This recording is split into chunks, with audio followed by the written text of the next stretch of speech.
Oi, galerinha do sexto ano, tudo bem com vocês? Aqui é a professora Silvia Cardoso. É um prazer estar aqui mais uma vez com vocês. Antes de iniciarmos o conteúdo da nossa aula propriamente dito, eu gostaria de dar para vocês dois avisos importantes. O primeiro deles é em relação ao uso do caderno. Transforme o caderno de vocês no melhor amigo. Anote a data, o tema da aula e o que você achou mais interessante e mais importante. Outro aviso é em relação ao formato da nossa aula no dia de hoje. Ela vai ser organizada em duas partes. A primeira parte eu vou abordar o conteúdo subsistemas terrestres. E na segunda parte eu trouxe para vocês hoje duas convidadas que têm um recado especial. E esse recado especial vai ser no final da aula. Prontos para começar? Então vamos lá. O assunto da nossa aula de hoje é subsistemas terrestres. Para a abertura da aula, eu trouxe uma música bem conhecida, que foi uma música escrita por Guilherme Arantes, e o nome dessa música é Planeta Água. Eu não vou cantar, porque senão vocês vão sair correndo da televisão, do computador. Mas eu vou ler mais ou menos algumas estrofes da letra dessa música, tá? Então, ela diz o seguinte: água que nasce na fonte serena do mundo e que abre um profundo grotão, água que faz inocente riacho e deságua na corrente do ribeirão. Águas escuras dos rios que levam fertilidade ao sertão. Águas que banham aldeias e matam a sede da população. Águas que movem moinhos são as mesmas águas que encharcam o chão e sempre voltam humildes, profundo da terra. Profundo da terra. Aí vem agora, né? Terra, planeta, água. Terra, planeta, água. Então, por que o nosso planeta ele é considerado como planeta água? Vamos iniciar um ponto de partida. Vejam na imagem aí o cânion do Rio São Francisco, localizado na cidade de Canidé de São Francisco, que é a divisa de Alagoas e Sergipe. Veja a beleza e imensidão desse rio. Nosso ponto de partida vai ser discutir algumas questões, como é que essa água ela se originou e como é que ela se movimenta dentro do nosso planeta, tá? Então vamos fazer o seguinte, eu vou fazer algumas perguntinhas e vocês podem, daí mesmo, tá? Eu não vou ouvir, mas vocês podem responder, respondam para vocês, se você sabe alguma coisa sobre esse tema. Então, primeira pergunta, né? Por que a Terra é o único planeta do Sistema Solar que possui água no estado líquido? Isso é uma pergunta bem interessante porque a gente sabe que dos 8 planetas, a Terra é o único que tem água no estado líquido. Então vamos pensar por que, né? Isso aí. E de onde veio a água do planeta Terra? Qual é a quantidade de água do nosso planeta? Qual a importância da água para a vida na Terra? E por fim, será que essa água toda que a gente tem, um dia ela pode acabar? Então são algumas questões para você pensar e ver o que é que você sabe sobre esse tema. Esse é o nosso ponto de partida, tá, galerinha? A partir daí, tá, nós vamos entrar em um subsistema. O que é um subsistema? Nós temos o planeta Terra, que é um grande sistema, certo? Dentro desse grande sistema, nós temos os subsistemas. E um desses subsistemas é chamado de hidrosfera, camada de água que envolve o nosso planeta Terra. Então tem algumas imagens aí de alguns locais com belíssimas paisagens no nosso estado, que eu trouxe para vocês, né, admirarem. Então tem a praia de Porto de Galinha, que fica em Pojuca, o rio Capibaribe, na nossa capital, né, o Recife, uma lagoa, a Lagoa Azul em Jabotão dos Guararapes, as cachoeiras do município de Bonito. Então eu quero aproveitar até para mandar um abraço para todos aí de Pojuca, Recife, Jabotão dos Guararapes, Bonito, né? Em breve estaremos juntos aproveitando toda essa riqueza natural. Então vejam nessas imagens quanta água, né, temos no nosso planeta. Por isso a música lá de Guilherme Arantes, Terra, Planeta, Água. Bom, essa água ela pode estar presente em três estados físicos. A molécula da água é formada por 2 átomos de hidrogênio e 1 de oxigênio. Vejam na imagem aí, ao lado, a molécula da água, certo? Sendo formada por o oxigênio, que é um átomo, está aí no meio, representado pela esfera azul, ligado aos 2 átomos de hidrogênio na cor cinza. Então, a substância água é formada por milhares e milhares e milhares dessas moléculas aí. Na imagem, vocês estão vendo aí os 3 estados possíveis que a água vai se encontrar nos nossos ambientes naturais. Então, tem a água no estado líquido. Veja na imagem que, se a gente puder olhar de perto as moléculas da água no estado líquido, elas vão estar mais ou menos próximas. Já no estado sólido, como no iceberg, as moléculas da água elas vão estar muito próximas uma das outras, elas vão estar bem agregadas, bem unidas. E no estado gasoso, a gente encontra água no estado gasoso, por exemplo, na nossa atmosfera, as moléculas da água elas vão estar mais distante uma das outras. Mas em todas as situações, tanto no estado líquido, no estado sólido, como no estado gasoso, a molécula da água vai ser a mesma. A diferença é apenas o estado de agregação, o estado de união, a proximidade entre elas, tá? Então, continuando aí falando sobre a nossa hidrosfera, vamos pensar agora na distribuição de água no nosso planeta. Quanto de água, lembra daquela pergunta lá no início? Quanto de água nós temos no nosso planeta Terra? Nós temos aí 2 gráficos. Veja na imagem o gráfico 1, que mostra a quantidade de água salgada, que é o azul escuro. Nós temos 97,5% de água salgada. Então, grande parte da água existente no nosso planeta é formada pelos oceanos e mares, onde está a água salgada. E apenas 2,% é composto por água doce. Então, vamos pegar essa fatia aí de 2,5 e vamos ver como é que essa água está distribuída no gráfico 2. No gráfico 2 a gente tem as geleiras na cor azul com 68,9%. Então, grande parte da água doce está nas geleiras. Na cor amarela, a água subterrânea, que é aquela água que vai estar debaixo do solo, formando os lençóis freáticos ou lençóis subterrâneos, né? Nós temos aí 29,9% nessa região. A umidade do ar, na cor verde, 0,9%. E, finalmente, os rios e lagos, que tem 0,3% de água doce. Então, a gente pensa assim, terra, planeta, água, né? Mas quando a gente pensa na água que é utilizada para, por exemplo, a gente beber, é apenas 0,3%. E desses 0,3% dos nossos rios e lagos, muitas delas estão contaminadas, poluídas. Então a gente tem que pensar bem, né? Quando a gente fala terra, planeta, água, acha que essa água nunca vai acabar, a gente desperdiça, a gente gasta e a gente pensa que isso aí é uma fonte inesgotável. E não é. A gente precisa ter cuidado com a nossa água, economizar e não desperdiçar. Principalmente nessa época onde a gente está precisando lavar as mãos com frequência. Então é um elemento muito importante para a vida. Bom, gente, então vamos falar agora sobre o ciclo da água na hidrosfera. A água do planeta Terra ela não fica parada, tá? Vamos entender aí por quê. Observe na imagem, tomando como início a água da nuvem. E você pode escrever no seu caderno a sequência do ciclo da água. Então vamos começar aí pelo número 1. O que é que você está observando? Nós temos uma nuvem grande, né, que vem do nosso oceano, na direção do oceano, para o nosso continente. Quando chega no continente, quando essa nuvem ela fica bem pesada, o que é que vai acontecer? Vai chover.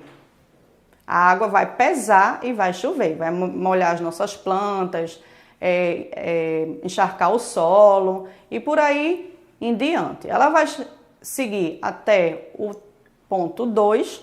No ponto 2, essa chuva vai ocorrer nas regiões montanhosas e aí essa água ela vai se converter no estado sólido aí nessa região. O que é que vai ocorrer aí também? Vai ocorrer que uma parte dessa água ela vai penetrar para as camadas internas da terra, para o solo, formando os nossos lençóis freáticos. Continuando todo esse processo, a gente vai ver que essa água que está lá no lençol freático, ela pode emergir, ela pode brotar, formando os rios. Os rios vão descer geralmente das montanhas. Você vê aí na imagem no meio, né? Formando os rios. E esse rio ele vai acabar lá no mar, ele volta para o mar. E nessa volta para o mar, a gente está vendo aí no número 4, essa água do oceano ela vai ser aquecida pelo sol, vai evaporar e vai formar as nuvens novamente, formando todo esse ciclo. Então, nessa imagem aí, a imagem que você pode, como eu falei inicialmente, escrever no seu caderno a sequência com as suas palavras. Eu vou apresentar para vocês agora outra imagem, mostrando também o ciclo da água, já com alguns conceitos e algumas palavras um pouco mais específicas, tá? Na imagem do ciclo da água, nós temos aí algumas palavras aí que são importantes que vocês entendam nesse ciclo. Então, vamos iniciar aí pela palavra evaporação. Então, vocês podem observar os raios solares que vão aquecer as águas dos oceanos, né? Dos rios, a água que está nos vegetais. E essa água ela vai evaporar. O que é isso? Ela vai mudar do estado líquido para o estado gasoso. Esse vapor de água, à medida que ele vai subindo na atmosfera, vai chegando na região mais fria da atmosfera, em que a água vai mudar novamente de estado. Ela vai passar do estado gasoso para o estado líquido, formando aí as nuvens, né? Esse processo de mudança do estado gasoso para o estado líquido na formação da nuvem é chamado condensação. Daí por diante, essa nuvem, como eu falei para vocês, ela vai ficando cada vez mais pesada, vai acumulando diversas gotículas de água no estado líquido. E aí, quando ela estiver bem pesada, ela vai precipitar. Aí tem a palavra precipitação, que é quando ocorre a chuva. Essa chuva vai molhar a nossa terra e também nas montanhas vai formar a neve, que é a água no estado sólido. Aí o escoamento da água superficial, mostrando aí na imagem, né? Vai formar os rios, lagos. Outra parte vai penetrar e vai fazer uma infiltração por debaixo da terra, formando os lençóis freáticos.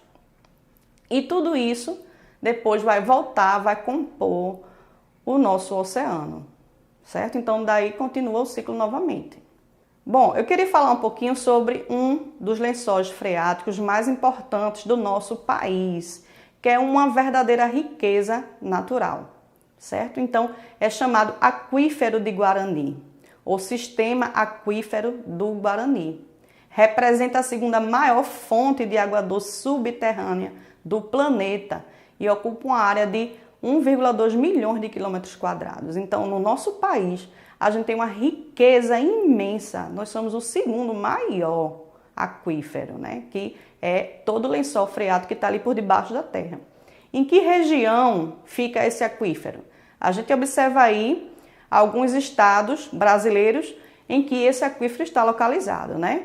MT, que é o Mato Grosso, Goiás, Mato Grosso do Sul, na sigla MS, São Paulo, Paraná, Santa Catarina, Rio Grande do Sul. Então, toda essa região aí, por debaixo da terra, tem esse aquífero. E o nome desse aquífero é uma homenagem. Ele recebeu esse nome em 1996, pois a região onde se encontra está associada ao território onde viviam parte dos índios guaranis. Bom, gente, então assim, nós vimos toda essa riqueza do nosso planeta, da Terra, planeta Água, mas nem sempre foi assim. Vamos ver na imagem. No princípio, a Terra era uma bola de fogo. com a formação do sistema solar, com a explosão do Big Bang, né? A Terra inicialmente era uma bola de fogo, não tinha água no estado sólido. Então passou muitos bilhões de anos para que a Terra se resfriasse. O que é que acontecia? Vocês estão vendo aí na sequência a bola de fogo. A imagem do meio tem os vulcões liberando vapor de água.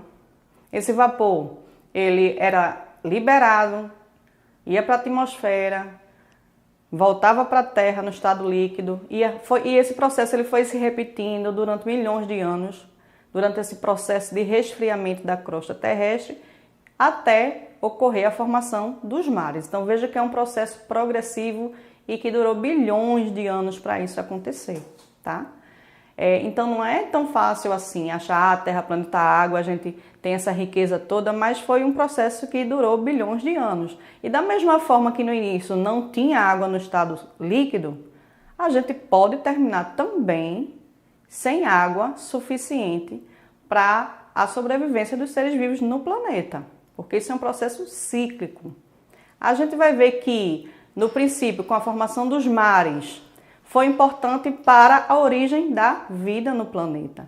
Então a vida ela se originou nesses mares. As diversas substâncias contidas na atmosfera, gás carbônico, amônia, entre outros gases, reagiram entre si, ficaram depositados nas águas aquecidas dos mares, reagindo, formando moléculas orgânicas, até formar os primeiros seres vivos. Então, os primeiros seres vivos se originaram nos mares primitivos.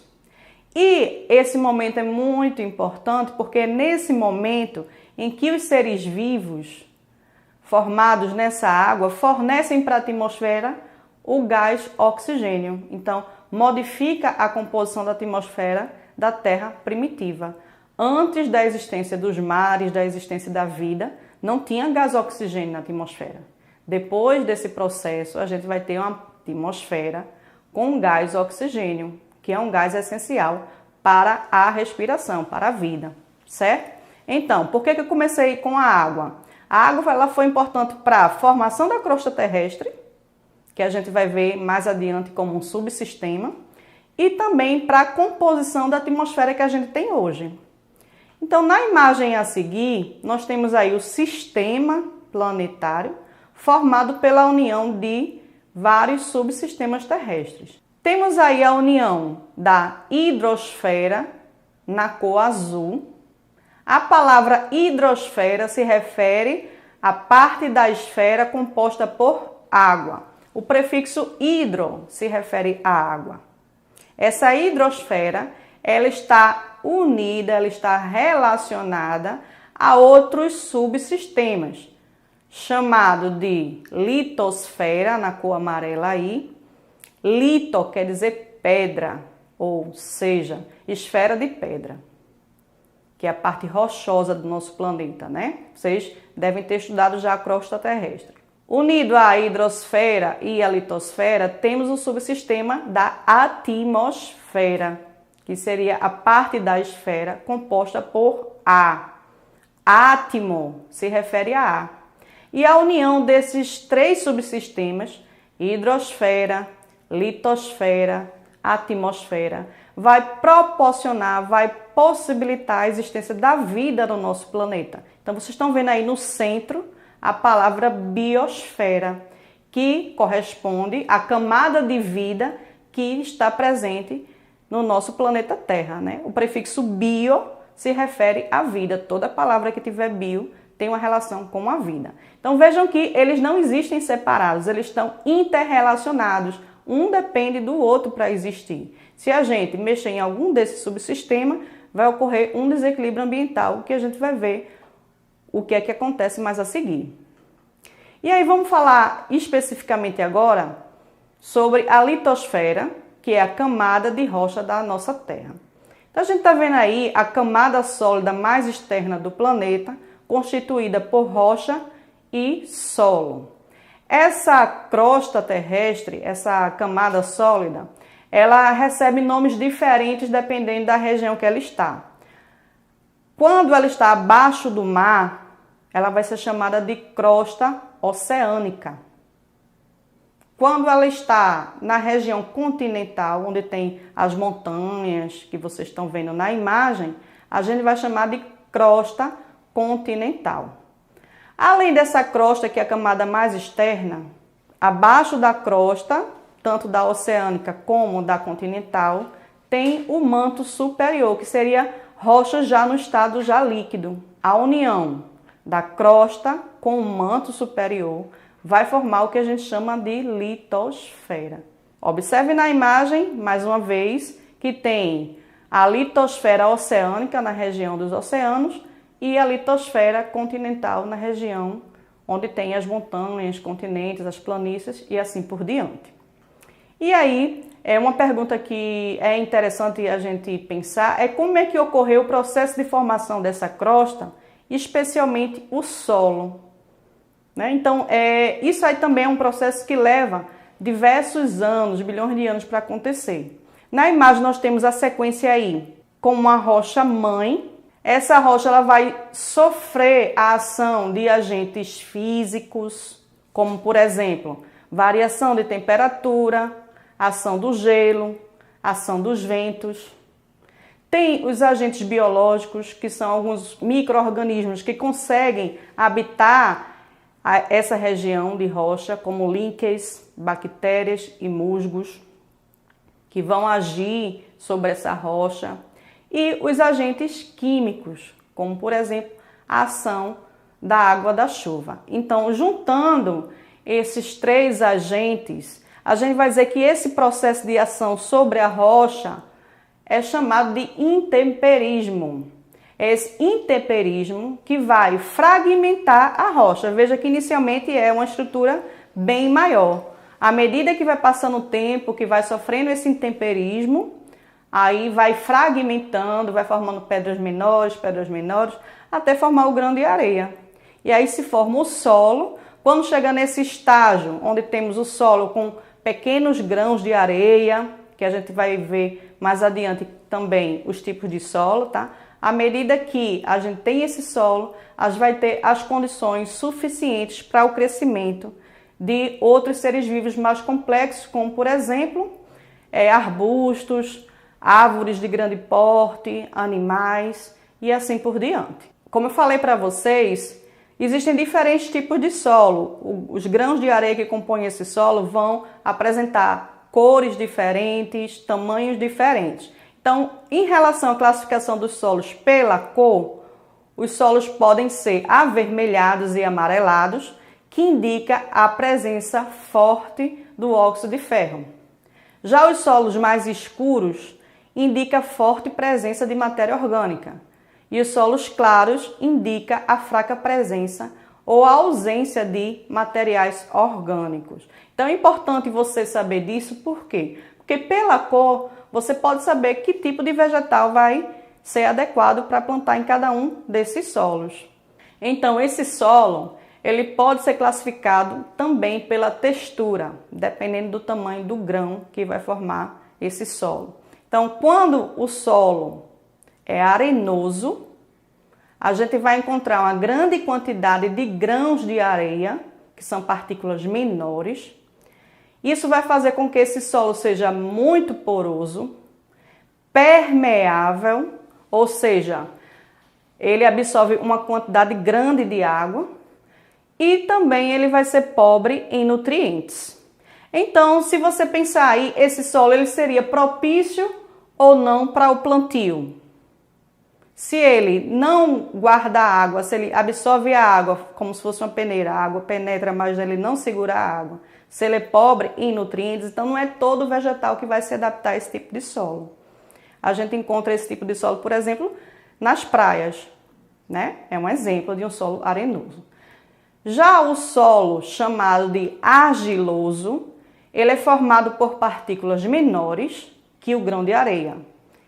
Retém mais água e nutrientes, como cálcio, potássio e ferro. E aí esse solo vai ser propício para o desenvolvimento de diversos tipos de vegetais, porque ele consegue reter água e tem nutrientes para o crescimento desses vegetais. Então, é um solo indicado para o plantio de determinados tipos de vegetais, certo? E o último solo é chamado de umífero. Esse solo ele é bastante fértil por ser composto de materiais orgânicos. O que é material orgânico? Seria restos provenientes de animais e vegetais em processo de decomposição. Além disso, ele tem também areia e argila. Então, toda essa mistura vai formar o que a gente chama de humus. Veja na imagem aí a pessoa segurando o solo, como é que ele é bem escuro. Então, quanto mais escuro for o solo, mais fértil ele vai ser para o plantio dos nossos vegetais. Então, se você quiser fazer uma horta, qual seria o melhor tipo de solo? O umífero. Bom, vamos ver agora na imagem aí o nosso terceiro subsistema, que é a atmosfera. A atmosfera ela não é uma camada uniforme, única. Ela é formada por diversas subcamadas ou regiões, né? Vamos ver na imagem aí essa sequência. Então, iniciando da troposfera, que é a camada mais interna, que é a camada onde estão todos os seres vivos, é a camada onde ocorrem os fenômenos climáticos, chuvas, tempestades, furacões. É nesta camada também que circulam os aviões, aeronaves, tá? Então, começando aí a primeira camada de dentro, da parte mais interna para fora, é a troposfera. A segunda camada é a estratosfera. Nessa camada é importante destacar a presença da famosa camada de ozônio, que nós vamos ver a seguir a importância dela. No meio tem a mesosfera. Nessa camada aí nós vamos observar aí alguns fenômenos bem interessantes, como por exemplo a presença de meteoros que se fragmentam nessa camada aí. Quando a gente observa, né, esses fenômenos, a gente diz, eita, uma estrela cadente. Pronto, é nessa camada aí que ocorrem esses fenômenos. Fragmentação de meteoros, é possível ver nessa camada. A próxima camada é a termosfera e a última, exosfera. É importante, o que é importante saber aí? A sequência e o que é que acontece em cada uma delas, tá? Então, a primeira é troposfera, a segunda estratosfera, a do meio mesosfera, termosfera e exosfera. Professora, como é que a gente faz para lembrar desses nomes difíceis todos? Então, eu vou dar algumas dicas, tá? Eu gosto de usar algumas coisas para memorizar sequências. Eu não sou muito boa de memória, então uso algumas técnicas de memorização. Então, para isso eu pensei na palavra tem. Só que esse tem tá com M, certo? O tem mesmo é escrito com N, mas para essa dica aqui a gente vai imaginar a palavra tem com a letra M. Então veja na imagem aí a sequência. Tem, a primeira letra que é o T, se refere à troposfera, que é a primeira camada. Lembre-se, tropo, ela está próxima à Terra. Aí vem o E de estratosfera, o M que está no meio, então você lembra meio, mesosfera, o T de termosfera e o E de exosfera. Esse último E, veja o prefixo exo. Exo quer dizer fora, é a camada mais externa. É nessa camada aí que circula, por exemplo, as espaçonaves, das missões que foram feitas para a Lua. As espaçonaves aí, elas circulam nessa exosfera aí. Beleza? Então vamos ver a seguir a importância da camada de ozônio, que é o que eu quero dar destaque nessa aula, né? Então veja na imagem aí a camada de ozônio e qual a importância dela para a existência da vida no planeta. A camada de ozônio ela é uma cobertura de gás ozônio. Esse gás é formado por 3 átomos de oxigênio, então por isso que vocês estão vendo aí O3, que se refere à molécula do gás ozônio. Então a composição do ozônio é O3. Esse gás ozônio está presente na estratosfera, entre 25 km de altitude, e é essa camada que protege o planeta das radiações ultravioletas prejudiciais aos seres vivos. É importante prestar atenção nessa palavra, radiações ultravioletas. O que quer dizer isso? Vamos lembrar lá do arco-íris. Quais são as cores do arco-íris? A gente tem verde, laranja, amarelo, azul e violeta. As cores que não são visíveis, elas são ultravioletas, ou seja, acima do violeta. E tem as infravermelhas, que a gente não vai falar dessa agora. A gente vai falar das radiações ultravioletas, que é uma radiação que é invisível aos nossos olhos, então a gente não vê. Por isso que é ultravioleta. Então tem 3 tipos de radiação ultravioleta. Veja na imagem aí a primeira, UVC. Aí vem UVB e UVA. A UVC ela é bloqueada pela camada de ozônio. A UVB ela é filtrada, ou seja, ela não passa todo. Veja que quando ela passa ali, vai sendo filtrada e vai chegar bem menor a quantidade aqui na Terra. E a UVA ela passa normalmente, certo? Então, qual seria a importância da camada de ozônio para a vida na Terra? Ela filtra grande parte da radiação do tipo UVB e bloqueia a UVC, que são radiações que podem causar prejuízo para a saúde de todos os seres vivos, inclusive no ser humano, causando o famoso câncer de pele. É por isso que a gente tem que usar protetor solar para não desenvolver um câncer de pele, porque esse protetor solar é uma forma de bloquear parte dessa radiação que vem lá do sol, né? Então veja só, aí vejam que a camada de ozônio ela é importante. Só que acontece o seguinte, devido à ação do ser humano, essa camada de ozônio ela vem sendo afetada. Então, em algumas regiões do nosso globo terrestre, a gente vai observar os buracos na camada de ozônio. Esse buraco na camada de ozônio é um processo que ele ocorre naturalmente na Terra, durante certas épocas do ano e que depois desaparece.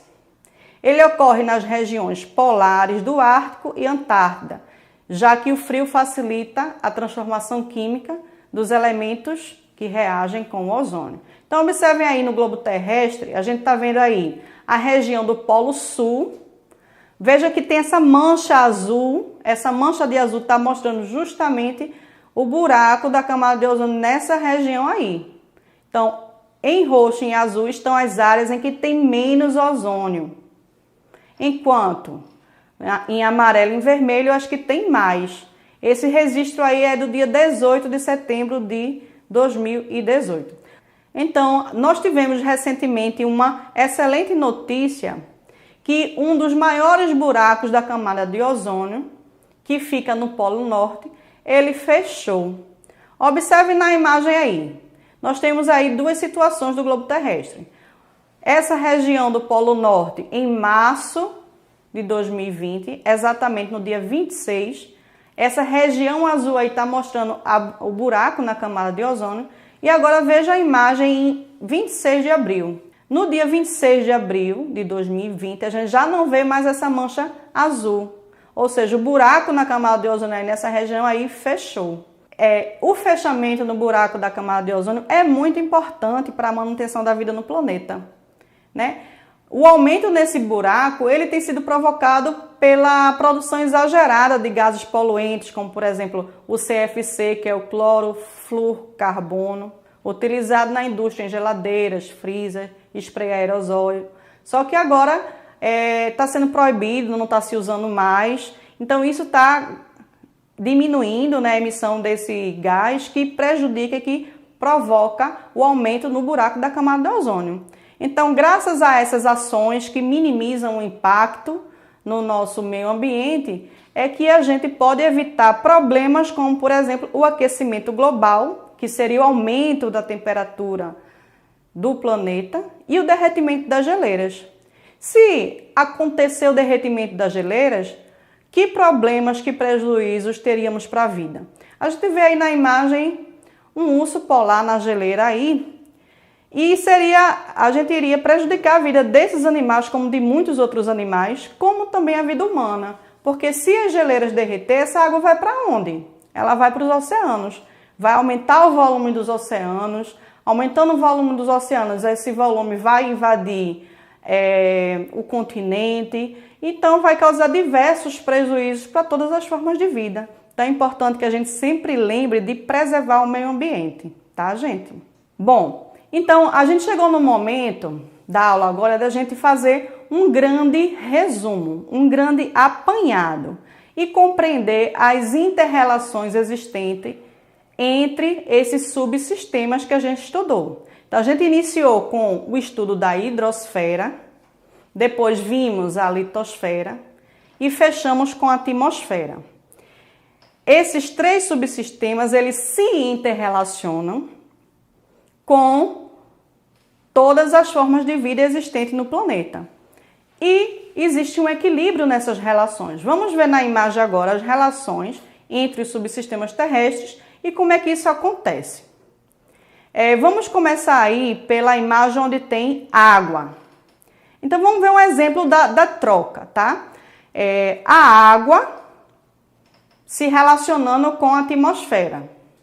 Então, a evaporação da água vai formar a atmosfera, parte do vapor da água vai formar a atmosfera. E essa atmosfera, ela por sua vez vai formar as nuvens, vai precipitar e vai voltar para os rios, para os oceanos, através da chuva, né? E existe uma troca aí. Vamos ver outra relação aqui. A relação entre a água e o solo. A água, ela provoca alteração de rochas e transporte de sedimentos. E que isso vai formar o solo. E o solo vai oferecer o que para a água? O solo vai oferecer elementos químicos que vão formar a solução. Por exemplo, água mineral. O que é água mineral?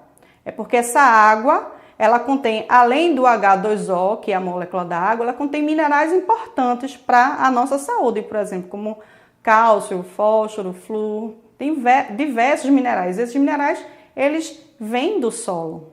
Então, observe essa troca aí como é importante, né? Então, vamos ver agora a relação entre a água e os seres vivos. A água, ela vai servir para o consumo nas reações químicas que acontecem nas células dos seres vivos, animais, vegetais. Então, a água é um importante componente para a manutenção da vida. Ela regula a nossa temperatura, ela dissolve substâncias, participa de reações químicas. Então, ela é fundamental para a existência da vida. E os seres vivos liberam essa água, devolvem essa água de volta para a hidrosfera, através da liberação dos detritos orgânicos. Então, mais uma vez, existe um equilíbrio, uma inter-relação entre a hidrosfera e os seres vivos, né? Vamos ver aí outra inter-relação, agora entre a atmosfera e os seres vivos. A atmosfera, ela vai fornecer o que para os seres vivos? Os gases necessários para a sua respiração. Por sua vez, os seres vivos vão liberar os gases que compõem a atmosfera, que é como, por exemplo, o gás carbônico. Vamos ver mais uma inter-relação. Agora a relação dos seres vivos com o solo. Os seres vivos vão fornecer matéria orgânica para formar o solo. Lembram lá do solo fértil, que é o solo umífero? Então, aquele solo é formado pelo resto de animais e vegetais que se decompõem para formar esse solo. Então, existe aí essa troca.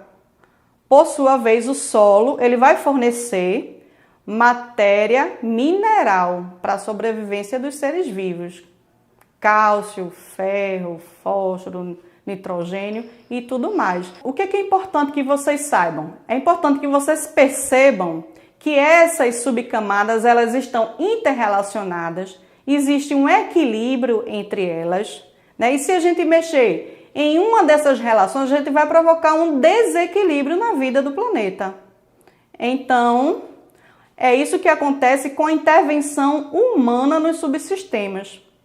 A intervenção humana aí está representada por uma balança, onde eu tenho, de um lado, a ação antrópica. O que é antrópica? Antro se refere a humano. Então, nesse lado da balança, eu tenho atividades humanas, como, por exemplo, agricultura, ocupação urbana, exploração biológica, que é quando você caça animais, mata animais, exploração mineral para tirar minérios valiosos, como por exemplo garimpo, né? Entre diversas atividades humanas, com a queima de combustíveis fósseis, a gente pode citar aqui várias coisas que são consideradas ações antrópicas e que vão causar um desequilíbrio nas relações entre os subsistemas. E aí o que acontece? Vai pesar mais do lado da balança que tem a ação antrópica. E do outro lado, onde tem a natureza com seus recursos humanos e seu potencial biológico, vai ficar desequilibrado. Então, frequentemente, a ação do homem rompe o equilíbrio dinâmico da Terra, o que leva a natureza a procurar atingir um novo equilíbrio, desencadeando processos naturais que podem originar catástrofes. Então é importante, gente, que a gente evite, que a gente minimize e que a gente caminhe para um desenvolvimento sustentável do nosso planeta. A gente precisa explorar de uma forma sustentável. O que quer dizer isso? Quando a gente fala na palavra sustentabilidade, a gente está se referindo ao princípio da busca pelo equilíbrio entre a disponibilidade dos recursos naturais e a exploração deles por parte da sociedade. A gente tem que fazer um consumo consciente. Você está vendo aí a imagem de uma mão segurando aí parte do nosso planeta, onde a gente pode recorrer para fontes de energias mais limpas, como por exemplo a energia eólica, a energia solar. A gente está vendo muita vegetação aí nessa imagem, né? Então é importante a gente preservar a vegetação, a riqueza natural que a gente tem, plantar também, como eu já venho conversando com vocês, plante uma árvore agora nessa quarentena, faça uma horta, faça um jardim, é importante para esse equilíbrio, para esse desenvolvimento sustentável. Inclusive as pessoas que cultivam horta em casa, ela está praticando a sustentabilidade. Então a gente tem algumas palavrinhas aí mágicas para a gente tratar de sustentabilidade. O que a gente precisa fazer? A gente precisa repensar as nossas atitudes, repensar nossa relação com os seres vivos, repensar nossa relação com o planeta, qual o impacto de tudo que a gente faz para a natureza. Então a gente tem que parar e pensar, será que isso vai prejudicar o meio ambiente ou não? Essa é a pergunta que você tem que fazer para repensar. Outra palavra mágica é reutilizar. Ou seja, tem diversos objetos que a gente usa uma vez só e a gente joga fora. E a gente pode reutilizar. Embalagens de alimentos, por exemplo, garrafa PET, eu posso reutilizar para fazer um porta-lápis, eu posso reutilizar para fazer a minha horta, eu posso reutilizar para fazer brinquedo, entre outras coisas que vocês quiserem. Então, diversos produtos que são jogados no lixo poderiam ser reutilizados. Outra palavra mágica é reciclar. É muito importante vocês saberem a diferença de reutilizar e de reciclar, porque tem gente que está reutilizando um objeto e diz, eita, eu estou reciclando. Se você pensar dessa forma, você está cometendo um equívoco. Quando você reutiliza, que você pega uma garrafa PET e transforma num porta-lápis, por exemplo, isso não é reciclagem. O que é a reciclagem? A reciclagem é quando eu separo o meu lixo, o plástico, o papelão, o vidro, o metal, e quando o catador vai buscar na minha casa, ele leva isso para a indústria que vai transformar esse material em um plástico novo, que vai ser reciclado, um papel novo, um plástico novo, certo? Então isso aí é a reciclagem. Então é importante para a sustentabilidade que você separe o material na sua casa, faça a coleta seletiva, porque vai ajudar também os catadores, que são pessoas importantíssimas, em que a gente precisa valorizar o trabalho desses catadores, né? Se você coloca lá o lixo misturado, o que é que vai acontecer? Na hora que o catador vai pegar, ele pode se machucar, ele pode se cortar. Então separe, colabore. Você vai estar ajudando o trabalho do catador e vai estar ajudando o meio ambiente. Outra forma de a gente desenvolver a sustentabilidade é reduzir o consumo. Então, por exemplo, eu posso reduzir o consumo de energia, eu posso reduzir o consumo de água, eu posso reduzir o consumo do plástico. Ao invés de usar copo descartável, você leva a sua garrafinha. é muito mais econômico e vai contribuir para o meio ambiente. E a última palavra é recusar. A gente tem que praticar isso aí, de uma forma educada, lógico, né? Mas eu vou dar um exemplo para vocês. Quando a gente faz uma compra, às vezes a pessoa faz assim, você passa o cartão, né? Aí a pessoa faz, quer a sua nota? Quer a segunda via? Você pode dizer, não precisa. Por quê? Porque você vai estar ali deixando de produzir um lixo. Então você recusou aquele momento, você não aceitou pegar a segunda via para evitar o aumento desse detrito no meio ambiente. Então isso é recusar. Você pode recusar usar copo plástico, sacola plástica e assim por diante. Então essas palavras aí são fundamentais para a manutenção da vida e o equilíbrio do nosso planeta. Então, galera, chegou o nosso momento agora de exercitar. Vamos exercitar o que a gente aprendeu, tá? Eu trouxe para vocês duas questões. A primeira questão começa assim, ó. Sobre a hidrosfera terrestre, assinale a alternativa incorreta. Na letra A hidrosfera forma um sistema biológico e geográfico amplo, dinâmico, rico em espécies e autônomos. Letra B. As águas presentes na Terra atuam sobre os demais sistemas terrestres, como na modelagem do relevo e na distribuição dos seres vivos. Letra C. A água presente na atmosfera em forma de vapor interfere no clima por meio das chuvas e da umidade. Letra D. A hidrosfera terrestre encontra-se em uma relação de equilíbrio com a atmosfera, a litosfera e a biosfera. Vou dar um tempinho aí para você pensar. Vá pensando, qual é que você acha que é a alternativa incorreta? E aí, já chegou na resposta? Quem respondeu a letra A, acertou. Essa é a alternativa incorreta. Observe onde é que está o erro aí nessa alternativa. Quando ele diz que a hidrosfera é uma forma de sistema biológico e geográfico amplo, dinâmico, rico em espécies e autônomo, o erro dele está aí, na palavra autônomo. O que quer dizer autônomo?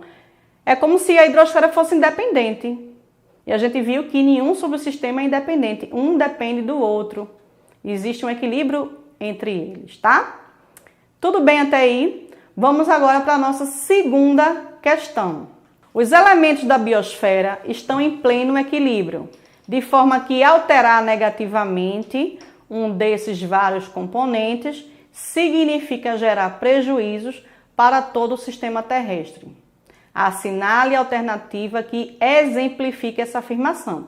Então, primeira coisa, gente, vocês têm que entender o que é que ele está dizendo. O que é que ele está dizendo na informação? Ele está dizendo que os elementos da biosfera, eles podem sofrer um desequilíbrio se acontecer alguma alteração negativa. Então, na resposta, vocês vão procurar algo que exemplifique essa ação negativa. Então, vamos ver das alternativas qual seria uma ação negativa que poderia prejudicar esse equilíbrio. Então, vamos ver na letra A. O aumento médio do nível dos cursos de água em áreas de reserva natural. Letra B. A intensificação do desmatamento com efeitos no clima e no relevo. Letra C. O desenvolvimento sustentável na composição das cidades. Letra D. A implantação de sistemas de plantio que objetivam evitar o desgaste dos solos. Letra E. A realização de sistemas de coleta de lixo destinado à reciclagem. Então, dessas alternativas aí, qual é que é negativa? Qual é que prejudica o equilíbrio da biosfera? E aí, você já sabe a resposta? Vamos ver. Letra B. Quem marcou letra B acertou. Parabéns, tá certo? A intensificação do desmatamento vai provocar todo desequilíbrio. Então, nós vamos agora para o segundo e último momento da nossa aula, onde eu estou trazendo aqui duas convidadas especiais para trazer uma mensagem para vocês nesse momento. É a Blitz Animal. Nós temos aqui a Preta e a Minnie. Essas duas aí são as minhas filhas de 4 patas.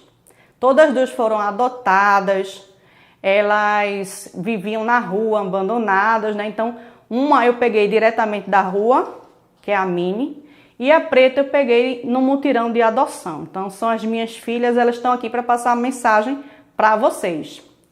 Oi, amiguinhos e amiguinhas, tudo bem com vocês? Estamos aqui para verificar se vocês estão tratando bem o seu bichinho.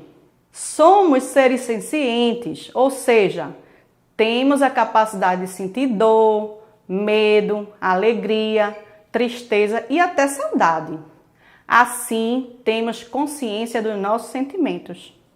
Nosso bem-estar depende de vocês. Portanto, observe se estamos livres de fome, sede, dor, desconforto, medo e estresse.